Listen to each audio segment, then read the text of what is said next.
In this tutorial, I'll show you guys how to make purchasable barriers. So let's get started. Obviously, the first thing we'll need is some sort of barrier. So I'm just gonna go over here. I'm gonna search in barriers. Actually, barriers. Okay, that's how that works. Yeah.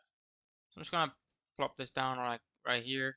You can do whatever you want for this, but it does have to be a Fortnite prop. If you do import your own 3D models, make sure to convert them into 3D Fortnite props, which you can do by right-clicking, and then there will be an option here to convert it to a prop. So yeah, but for the sake of this tutorial, I'll just do a Fortnite prop because just to not waste time. So let's see here. I'm just going to grab a simple wall, just like that. It doesn't need to be pretty, right? So you need two devices for this tutorial to work. So first thing, obviously, you need a prop manipulator. Now this is how we'll be manipulating the actual prop, so the barricade, right? This is how we'll be hiding it and how we'll be showing it.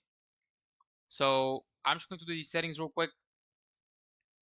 So the first thing we need is this needs to be enabled, and then if you have multiple like props that you want to hide after something is purchased, you want to click this on, right?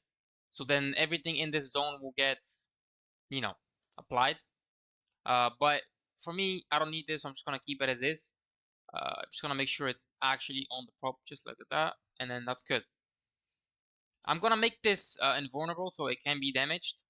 Obviously, I could also come into here and do it this way, right? Can't be damaged, all of this stuff, right? But yeah, let me go back to the prop manipulator. And then you want to go down here and we want to just hide the prop.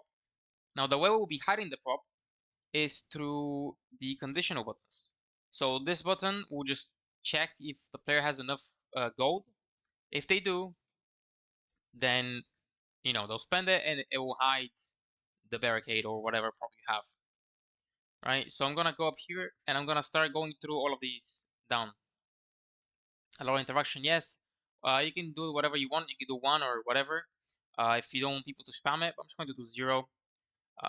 Key or items required. I'm gonna do like 100 gold, right? So we're gonna do 100, and then you wanna do specify the item, which is going to be gold. Okay, so gold coins. You can already see it starts to work. And then you wanna just use it. Let everybody do it. At least that's for me, but obviously you can just do it as a team or whatever you want. And then in the interact text, because I want to hide this, right? So it's not visible in game. Where is it?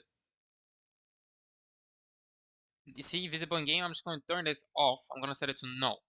Now, this is the game view, right? This is what people will see. They won't have a way to know how much this costs.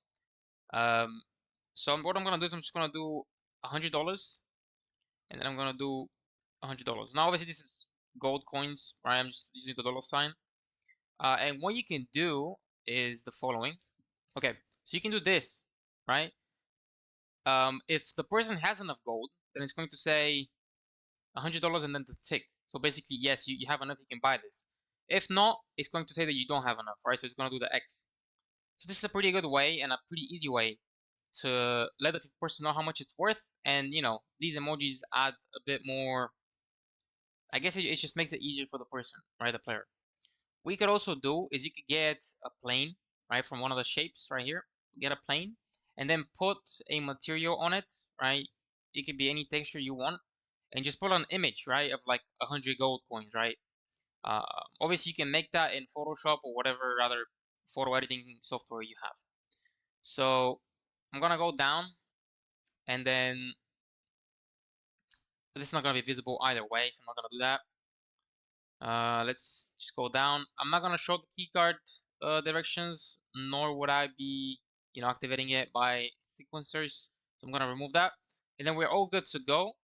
Now, I'm going to disable this when this is activated, right? Unactivated. We want, as soon as this is purchased, we want to hide this button so it's no longer visible. I guess it's not gonna be visible either way, but we don't want people to interact with it a second time. So we're just going to do this, so then it's hidden. And then you want to just go back to the manipulator, and then hide the props on activated from the conditional button. Okay, let's check it out. I'm gonna just get some gold here. Or actually, okay, let me try without gold. Right. So as you can see, you can't do it because you don't have the gold, right? We'll pick it up, and now you can. Boom.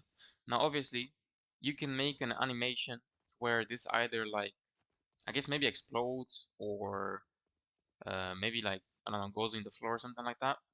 And you can hook up the conditional button to the animation, and then from the animation it will just, you know, I guess disappear, and from there you can just despawn the prop, or I guess just hide it, right? But yeah, if this tutorial was helpful, please leave a like and subscribe, and I'll see you in the next one.